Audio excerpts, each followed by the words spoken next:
তারপরে একটা প্রতীকের বিষয় আসছে। দেখেন, আপনারা তো জানেন, এটা আমাদের ইলেকশন কমিশনের সচিব মহোদয়, সিনিয়র সেক্রেটারি মহোদয় অলরেডি এক্সপ্লেন করেছেন যে কোনো দল নিবন্ধন যখন পায়, আমাদের যে নির্ধারিত প্রতীকের তালিকা আছে ওখান থেকে একটা নিতে হয়। তো ওই যে এনসিপির প্রতীকের কথা বলছেন, এনসিপি প্রতীকের কথা বলছেন, এটা যেহেতু আমাদের নির্ধারিত তালিকায় নাই, এই জন্য আমরা এটা দিতে পারি নাই। এখন এই জন্য দিতে পারি, যেহেতু আমাদের তালিকাভুক্ত নয়, এই জন্য আমরা দেই নেই। এটা নিয়ে কি আর কোনো না, বিধান হলো যে আমাদের যে তালিকাভুক্ত প্রতীক আছে ওখান থেকে নিতে হয়। এখন পর্যন্ত তালিকার বাইরে আমরা কেউ দেয়নি।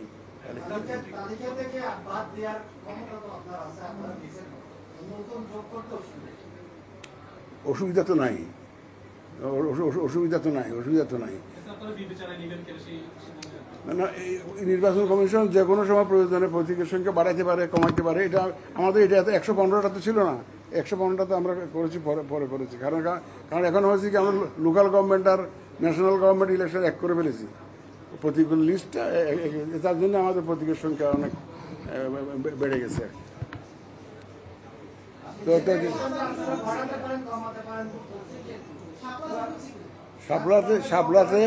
সাপলাতে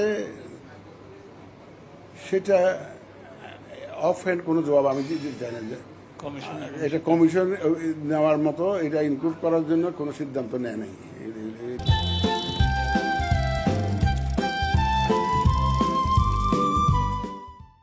ওই এনসিপির বিষয়টা দেখেন, একটা জিনিস চিন্তা করতে হবে।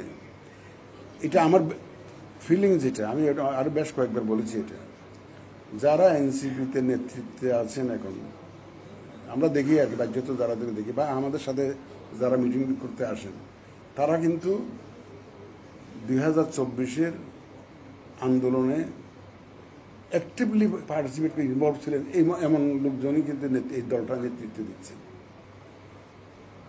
এবং তারা গণতন্ত্রায়নের পথে নিজেরা বাধা সৃষ্টি করবেন, এইটা আমি মনে করি না। আমি তাদেরকে দেশপ্রেমিক এবং অতিমাত্র কোনো অংশেই তাদেরকে কম দেশপ্রেমিক আমি ভাবতে চাই না। তাইলে তারা এরকম জাম দেওয়ার জন্য রাস্তায় নামতেন না, তাই না? এই যারা নেতৃত্ব দিচ্ছে এনসিপিতে, তারা অনেক জীবনের ঝুঁকি নিয়ে এই আন্দোলন, এই অভ্যুত্থানে তারা যোগদান করেছিল, অ্যাক্টিভলি ইনভলভ হয়েছিল। সুতরাং তারাও দেশের মঙ্গল চান, তারাও দেশের ভালো চান, তারাও দেশের গণতন্ত্র চান। আমার বিশ্বাস, এবং যাতে গণতন্ত্রের উত্তরণটা যাতে সুন্দর হয়, সুষ্ঠু হয়, এটা সেই এরকম একটা পরিবেশে ওনারা সম্মতি দিবেন। এবং আমাদের দেশে ওইরকম রাজনৈতিক সংকট বিভিন্ন সময় হয়।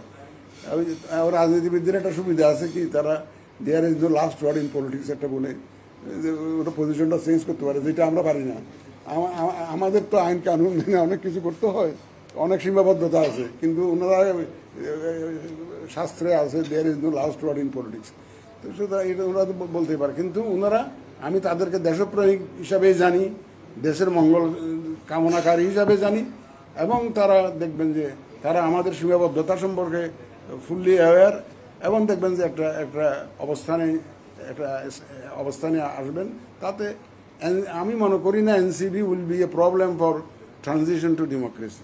তারা একটা নিজেদেরকে গণতন্ত্রায়নের পথে বাঁধা হিসাবে আসবেন এমন আমি মনে করি না। অন্তত এনসিপিকে আমি মনে করি না এইরকম একটা নিজের জীবন বাজি রেখে এই যে অভ্যুত্থানে যারা জড়িত ছিল তারা এই ধরনের কাজ করবেন বলে আমি বিশ্বাস করি না। সুতরাং একটা পজিশন আসবে, দেখবেন আপনারা ইনশাল্লাহ, এবং সবাই দেখবেন যে সুন্দর একটা সুষ্ঠু নির্বাচনে অংশগ্রহণ করবেন আপনারা।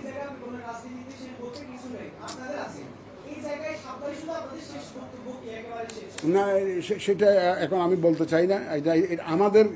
আমাদের সীমাবদ্ধতা সম্পর্কে রাজনীতিবিদরা জানেন, এবং বিশেষ করে এনসিপি নেতৃত্ব ফুললি অ্যাওয়্যার, আমাদের সীমাবদ্ধতা সম্পর্কে জানেন। সুতরাং আমি কোনো শঙ্কিত নই এই যে ইলেকশন যে পার্টিসিপেশন সম্পর্কে। I am fully confident. তো আপনারা দেখবেন, ওয়েট করেন, দেখবেন।